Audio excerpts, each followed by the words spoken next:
Problem ఏమైందంటే ఈ ఎఫ్డిఎన్ఎస్ ఆఫీసర్లు అందరూ ఎట్లుంటారంటే వాళ్ళకి H1B గురించి ఏమి తెలియదు. వాళ్ళకి ఎక్కువ రిటైర్డ్ FBI ఆఫీసర్ కానివ్వండి, ఇమిగ్రేషన్ కస్టమ్ ఎన్ఫోర్స్మెంట్ ఆఫీసర్ కానీ వాళ్ళకి కాంట్రాక్ట్ మీద హైర్ చేసి పంపిస్తారు.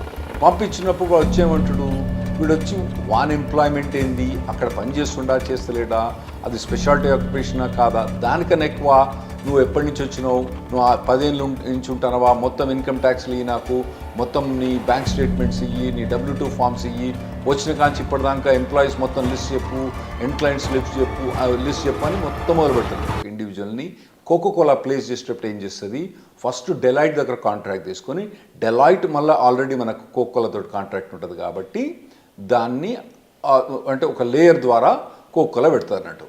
ఇప్పుడు ఈ కొత్త రెగ్యులేషన్స్ ప్రకారము ఈ ABC కన్సల్టింగ్ కంపెనీకి పనిచేసే ఎంప్లాయీస్కి మాత్రం ఆ H1B ఫైల్ చేసేటప్పుడు చాలా ఇబ్బంది అయ్యే ఛాన్స్ ఉందండి. అది మెయిన్ ప్రొవిజన్ ఇందులో వచ్చింది. కొన్ని చిన్న వేరే ప్రొవిజన్స్ ఏమున్నాయంటే F1 వీసా వాళ్ళకు కొద్దిగా ట్రాన్సిట్ అంటే వాళ్ళకి ఆల్రెడీ జాబ్ ఉండి H1 మూవ్ అవడానికి ఏమి ఇబ్బంది లేకుండా కొద్దిగా బెటర్ చేసిండ్రండి ఇంప్రూవ్మెంట్. ఇంకోటి ఏంటంటే FDNS ఫ్రాడ్ డిటెక్షన్ అని ఒకటి ప్రొవిజన్ పెట్టిందండి. ట్రంప్ అడ్మినిస్ట్రేషన్ ఏం చేసిందంటే, అప్పుడు ట్రంప్ అడ్మినిస్ట్రేషన్ ఉన్నప్పుడు ఒక ఇమిగ్రేషన్ ఆఫీసర్ వచ్చి ఒక ఎంప్లాయీ దగ్గర కానీ, ఎంప్లాయర్ దగ్గర కానీ, ఎండ్ క్లయింట్ దగ్గర కానీ, అంటే కోకోకోలా దగ్గర కానివ్వండి, ABC కన్సల్టింగ్ అని మనం ఒక ఎగ్జాంపుల్ చెప్తున్నాం కదా, తర్వాత మన పనిచేసే H1B అబ్బాయి దగ్గరకు కూడా పోయి వాళ్ళు క్వశ్చన్స్ అడిగేది అన్నట్టు. ఆ క్వశ్చన్స్ అడిగేటప్పుడు వాళ్ళు ఏం చేసిండ్రంటే అది వాలంటరీ అని పెట్టింది అన్నట్టు. ఎందుకంటే దాన్ని మ్యాండేటరీ చేసింది అనుకోండి, కోర్టు పీసి పక్కన పడేస్తుంది. ఎందుకంటే మీరు రెగ్యులేషన్ ద్వారా పోలేదు కాబట్టి అది మ్యాండేటరీ చేయకూడదు, దాన్ని వాలంటరీ అని పెట్టినారు. కాకపోతే ఏమైందంటే వాడు గన్ పట్టుకొని వచ్చిన రాగానే మన వాళ్ళందరూ భయపడేది అన్నట్టు. సో దాన్ని మెల్లమెల్లగా అందరూ ఎడ్యుకేట్ అయిపోయారు. అరే నాయన వాడు అడిగినా మనం అవసరం లేదు ఆన్సర్ చెప్పడానికని ఫ్రాడ్ డిటెక్షన్ యూనిట్ అని పెట్టినట్టు. అది మెల్లగా వాటర్ డౌన్ అయిపోయింది.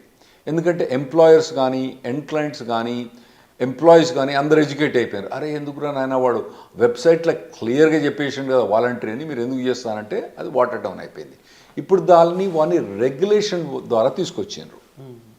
రెగ్యులేషన్ ద్వారా తీసుకొచ్చినప్పుడు ఏమైందంటే ఇప్పుడు మ్యాండేటరీ అయిపోయింది అన్నట్టు. ఎంప్లాయర్స్ అంటే ABC కన్సల్టింగ్ కంపెనీ కనుక ఒకవేళ కోఆపరేట్ చేయకపోతే వాళ్ళ కంపెనీ H1B డినై చేస్తారు. ఎంప్లాయీ మనోడున్నాడు, శ్రీనివాసరావు గారు ఉన్నారు, శ్రీనివాసరావు గారి దగ్గర పోయినప్పుడు అడిగినప్పుడు శ్రీనివాసరావు కనుక మొత్తం జవాబు చెప్పకపోతే ఆ H1B డినై చేస్తారు. అట్లా ప్రొవిజన్ పెట్టింది అన్నట్టు. ఇదివరకు ఏంటంటే మనకి FDNS అనేది ప్రతి 20 కేసులకు ఒక కేసుకు FDNS అయ్యేది. ఇప్పుడు వాళ్ళు దాన్ని FDNSను ఎలాబరేట్ చేసి వాళ్ళు ఇంకేమంటారంటే consulting companies, specially ABC consulting company, నేను డెలాయిట్ అంటలేను, ఇప్పుడు కోకోకోలా డెలాయిట్లో ABC ఉంది కదా, ఓకే, దాంట్లో ABC కన్సల్టింగ్ కంపెనీ కనుక ఫైల్ చేస్తే FDNS అన్నది మ్యాండేటరీ అంటే కంపల్సరీ అని వాళ్ళు ఇప్పుడు ప్రొవిజన్ పెడతాను నేను. సో ఇవన్నీ ఎట్లా ఇంప్లిమెంట్ అవుతుంది అన్నది మేము చూడాలి వాళ్ళు ఇంప్లిమెంట్ చేసినప్పుడు. ప్రాబ్లం ఏమైందంటే ఈ FDNS ఆఫీసర్లు అందరూ ఎట్లుంటారంటే వాళ్ళకి H1B గురించి ఏమి తెలియదు. వాళ్ళకి ఎక్కువ రిటైర్డ్ FBI ఆఫీసర్ కానివ్వండి, ఇమిగ్రేషన్ కస్టమ్ ఎన్ఫోర్స్మెంట్ ఆఫీసర్ కానీ వాళ్ళని కాంట్రాక్ట్ మీద హైర్ చేసి పంపిస్తారు.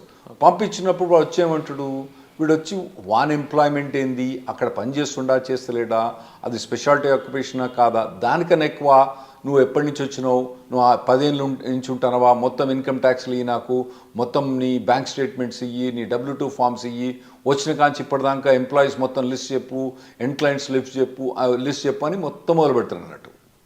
అయితే నార్మల్గా FDNS ప్రొవిజన్ ప్రకారం ఓన్లీ ఆ పర్టికులర్ ఎంప్లాయీ ఆ పర్టికులర్ ఎండ్ క్లయింట్ దగ్గర పనిచేసేటప్పుడు ఒకవేళ అక్కడ స్పెసిఫిక్ డిగ్రీ అవసరం ఉందా అవసరం లేదా అని అడగటానికి వాళ్ళకి రైట్ ఉండే. కానీ ఇందులో చాలా వాడు ఎలాబరేట్ చేసి వాళ్ళు FDNS ఆఫీసర్స్ వచ్చి అడిగేది. ఇంకోటి ఎంప్లాయర్ దగ్గర పోయినప్పుడు కూడా ఆ ఒక్క పర్టికులర్ ఎంప్లాయర్ కాకుండా 100 మంది ఎంప్లాయీస్ ఉన్నారనుకోండి, అందరు ఎంప్లాయీస్ లిస్ట్ ఇయ్యి, ఎక్కడెక్కడ పని చేస్తా అని చెప్పని వాళ్ళు కొద్దిగా హరాస్ చేసేది అన్నట్టు. మెల్లగా ఎంప్లాయీస్ అందరూ ఎడ్యుకేట్ అయ్యారు. కానీ ఇప్పుడు ఈ ప్రొవిజన్ ప్రకారం రెగ్యులేషన్స్ పాస్ చేసిన దాంట్లో FDNS పోయి అక్కడ ఎంక్వైరీ చేయాలనే ఉంది, కానీ వాళ్ళకి క్లియర్ డైరెక్షన్స్ అన్నది ఇందులో ఎక్కువ ఇవ్వలేదు. వాళ్ళు అప్పుడు ఏం చేస్తారంటే వాళ్ళు ఎక్కువ క్వశ్చన్స్ అడిగి అన్నెసెసరీగా బర్డెన్ చేస్తారు అన్నట్టు. ఇంకోటి ఇందులో ఏంటంటే నార్మల్గా నేనేం చెప్పినప్పుడు ABC consulting company, Deloitte, Coca Cola ఉన్ను శ్రీనివాసరావు, అంటే ఈ నలుగురిట్లో కూడా వాడు ఎఫ్డిఎన్ఎస్ ఆఫీసర్ ఇంటర్వ్యూ చేయొచ్చు. సరే ఏబీసీ కన్సల్టింగ్ కంపెనీ అంటే సరే కంపెనీ ఎంప్లాయీస్ అందరూ వాళ్ళు కోఆపరేట్ చేస్తారు.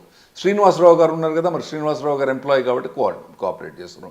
డెలాయిట్ అంటే చెప్పలేము వాళ్ళు కోఆపరేట్ చేస్తారో చెప్పలేము. కోకోకోలాగా అయితే అసలే కోఆపరేట్ చేయదు. అటువంటి అప్పుడు ఏమైంది అన్నది డౌట్గా ఉంది అన్నట్టు. సో ఇవన్నీ ఇంప్లిమెంటేషన్కి వచ్చినప్పుడు తెలుస్తూ ఉంటుంది, ఇబ్బందులు అవుతుందంటే తెలుస్తూ ఉంటుంది. అయితే ఇదివరకు ఎఫ్డిఎన్ఎస్ అయినప్పటికీ ఇప్పటికి చాలా డిఫరెన్స్ ఏముందంటే వాళ్ళకి ఇప్పుడు రెగ్యులేషన్ ద్వారా వచ్చినాయి కాబట్టి ఎక్కువ పవర్స్ ఉన్నాయి ఇప్పుడు వాళ్ళకు. దీంతో మనకు చాలా ఇబ్బంది మన ఎంప్లాయీస్ కానీ చాలా ఇబ్బంది అయ్యే ఛాన్స్ ఉందండి. సో ఓవరాల్గా రిక్వైర్మెంట్స్ అనే పరంగా చూసుకున్నా లేకపోతే వచ్చే చేంజెస్ చూసుకున్నా అందులో మళ్ళీ మీరు కాంట్రాక్ట్ ఆఫీసర్స్ వస్తున్నారు అంటున్నారు. వాళ్ళు ఎటువంటి విధంగా అంటే వాళ్ళ విధానం ఏ విధంగా ఉంటుందో ఇంకా చూడాల్సి ఉంది. సో ఇంటిమిడియేటింగ్ ఉంటుందండి, ఇంటిమిడియేటింగ్ ఉంటుంది, ఇంకెక్కువ భయపెడతారు రెడ్డి గారు అయితే. వాళ్ళు ఈమెయిల్ చేసి ఏమంటారంటే నాకు వితిన్ 4 hours జవాబు చెప్పమంటారు. మేము ఇదివరకు ఏం చెప్పేదంటే మేము రెస్పాన్స్ ఏం చెప్పేది కదా, నేను అసలు జవాబు చెప్పేవాడిని కానీ మనం 4 గంటలు జవాబు చెప్పాలంటే నేను నా పనులు పెట్టుకుని నేను ఎట్లా జవాబు చెప్పాలి, ఇది వాలంటీర్ కదా వాళ్ళని రెస్పాండ్ చేయమని చెప్పేది. సో ఇప్పుడు అట్లా చెప్పడానికి వీల్లేదు. మేము వాళ్ళకి గైడ్ లైన్స్ ఏమున్నాయో తెలియదు. వాడు 4 గంటలు అంటే మరి 4 గంటలు ఎప్పటి నుంచి ఇన్ఫర్మేషన్ అంతా తీసుకొచ్చి ఇవ్వాలి కదా వాడు. True sir.